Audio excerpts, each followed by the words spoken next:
Kembali bersama Sudut Pandang dan masih bersama Duta Besar Palestina untuk Indonesia, Faris Nafe Mahdawi. You said that it is an internal conflict, what has been happening in Palestine. But the former Middle East envoy, Alvaro de Soto, said that, in your opinion, by dismissing Prime Minister Ismail Haniyeh, would that be dismissing democracy as well? Let me first agree with Mr. De Soto's opinion, because I think he's very correct on that in what he said. But I think the understanding of what he said is something else, because there is too much difference between dismissing a government or a prime minister and dismissing Hamas. Hamas is a movement. It's a political movement. A government is a government, which is individuals. But the fact of the matter is President Mahmoud Abbas, President Mahmoud Abbas did not want to talk to Hamas anymore. Excuse me. Let me just finish the idea. We can, tomorrow, President Yudhoyono can change a minister and pick another minister from the same party. There are too much difference between dismissing a government and dismissing a political movement. Nobody is ignoring Hamas as a fact. Indeed, it is Mr. Abbas who had protected Hamas, insisted to form a government with Hamas when the whole world was asking us not to do that. But he insisted on election. He formed a government, the first one, with Mr. Haniyeh being prime minister in the first place.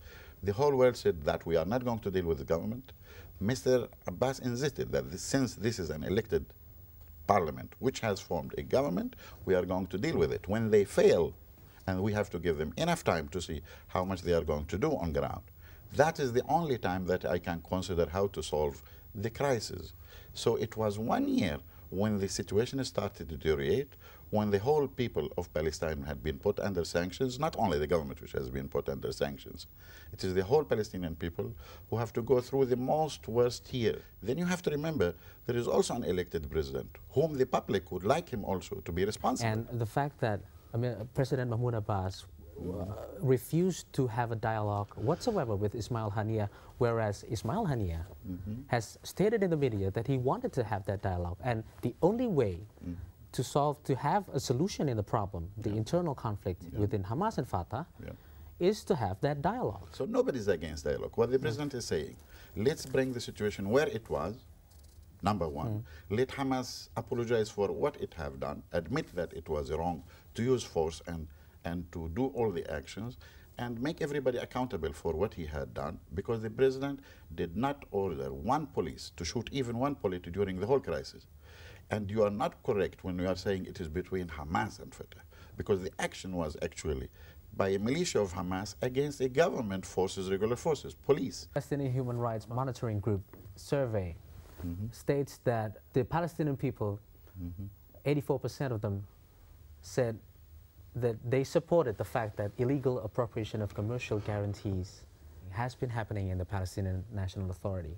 And another thing is lack of fair and independent judicial system, illegal attacks and appropriation of either public or private properties. And another survey stated that most of the Palestinian people also agrees that nepotism and corruption has been happening in the Palestinian National Authority for some time, even during Yasser Arafat being the leader of the Palestinian Liberation Organization. So basically the Palestinian people has been disenchanted with the current government under Fatah. That's why they elected Hamas last year. Now after this, President Mahmoud Abbas decided to dismiss Ismail Haniyeh as the prime minister. Do you truly believe that it will come to a better solution than what we have so far, which is nowhere, which leaves the Palestinian people nowhere? The issue is, no matter what is there in Palestine, it should be resolved. Number one, as you said, the people had elected Hamas. They had also elected President only a few months ago. So the people of Palestine, they know what's good for them. Nobody should advise them what is good for them.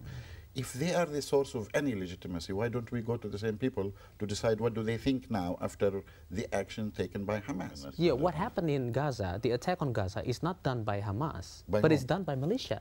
Belongs to Hamas.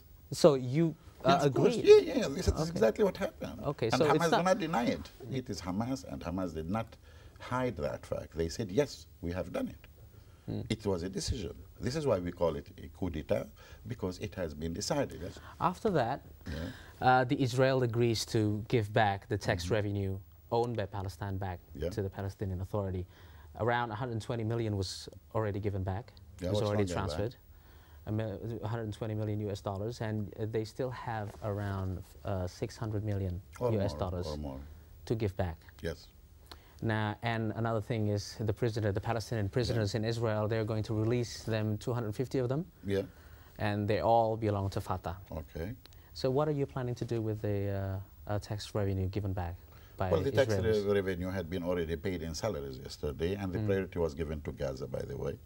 Yesterday, everybody has been paid his salary for the first time since the last 1.5 years. Now, the timing of releasing of this money, of course, is deliberate by Israel to exploit this situation, to interfere in the situation and play it in a political way to increase the division among us, so that somebody would claim, aha, this money is coming now to support the president. That's exactly the concern of most people in Indonesia. We are aware of that. We are aware that Israel and America and maybe others would try their best to exploit this situation to divide Palestinians even more. But we are not very stupid and we are not ignorant to buy this, because Israel was all the time hostile to Mr. Abbas even before Hamas came to government. Okay, if we go back to the Mecca agreement, it states that Ismail Haniyeh of Hamas remains as the prime minister, and key interior, finance and foreign ministers to be run by independents, which is Salam Fayyad. Reports say Hamas to take 9 cabinet posts, Fatah 6, and 1 each to 4 other parties. No explicit recognition of Israel. Now, after the giving back of tax revenue by Israel to the Palestinian Authority, would that change the attitude of the Palestinian Authority towards Israel? The whole peace process, which brought the Palestinian Authority into be founded, was based into mutual recognition between the PLO and Israel. So we started by recognition. So it's not that now we need to recognize. The issue of recognition by Israel is used actually as a pretext every time. They would like to have every Palestinian. No, they have to put it as a condition on every Palestinian human that he should recognize Israel. Political parties are not supposed to recognize. Fatah did not recognize Israel. We talk about those who represent the Palestinians. Any government, responsible government, which recognize. Now, the question is whether Hamas should recognize or Fatah should recognize or anybody recognize is not even a question. The question is for the government. Okay, thank you very much for your time. We have to end this discussion, unfortunately. There are so many things that needs to be discussed. I would like to thank you. I hope our brothers in Indonesia are familiar with their situation. Let them be focused all the time on the main issue. The main issue is occupation. The main issue that Palestinian people are entitled for a Palestinian state. I assure you that those differences are very temporary ones. We will be able to overcome such situation. And I'm sure Fatah and Hamas and all other political parties in Palestine will unite because there is one major enemy, which is the Israeli occupation. Tetaplah bersama Sudut Pandang, karena kami akan hadirkan anggota DPR dari Komisi Luar Negeri dan Pertahanan untuk membahas konflik internal di Palestina usai jeda berikut sesaat lagi.